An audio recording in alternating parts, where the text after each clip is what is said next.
let's talk just quickly. I come to a closing at your office. I'm buying a home from someone else. Talk to me about how it becomes official, because I would want a proclamation from the king of the United States. We don't have one, but like I'd want a proclamation showing that I own the property, but that's not really the way it works. Well, you got to tell the world, right? Yep. And so the way to tell the world is to show a transfer deed. Okay. And a transfer deed says seller transfers to buyer.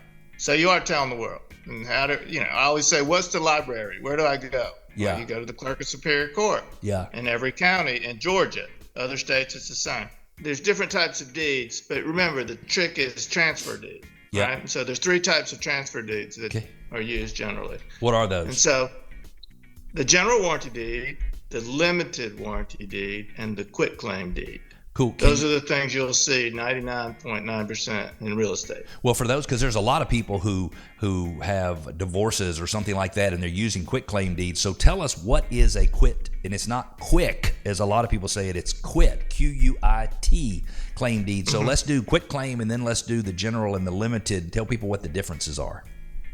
So I could give you a quitclaim deed on the Empire State Building, because what the quitclaim deed says is, don't know if I own it. Maybe I own it. Okay, let's assume I own it.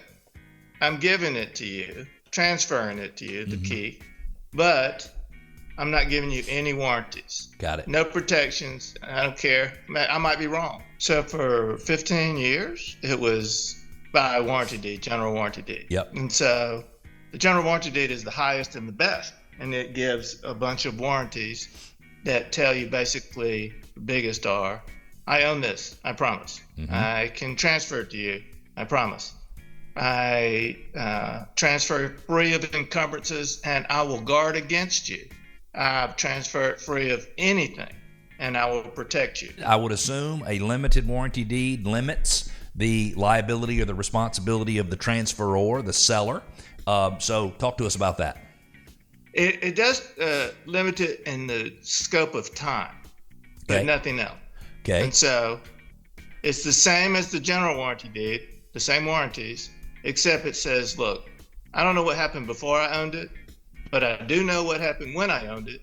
And because when I owned it, if anything happened, then I'll guarantee that. And if I was a home seller and I purchased owner's title insurance, which, by the way, I'm a big proponent of title insurance. Absolutely. A lot of people say, I'm not spending money on title insurance. I'm like, well, if you don't spend money on that and you got a problem, you're going to wish you did. Because and title insurance will insure anything in the back chain, but it also, if something's not released or there's some problem and you go to sell it, and the new closing attorney is going to say, okay, we got these problems. You go, wait a minute, I have a title insurance policy. Oh, that's great. So it helps with marketability. So limited is, I'm going to give you a warranty or some guarantees on anything that happened during my ownership. But I'm not going to give you warranty on something that happened 30 years ago. So that's the significant difference between the general and the warranty deed. You mentioned to me earlier that there is a place people can go and register to receive notification if there's ever a transfer on their title. And Joe, I didn't even know that existed. Talk to us just a little bit about that. The insurance that you're talking about is not really insurance, right? It's basically a title watch. A watch to see if something happens to your property, and they'll make checks on that. And if something happens, they'll identify it and then let you know.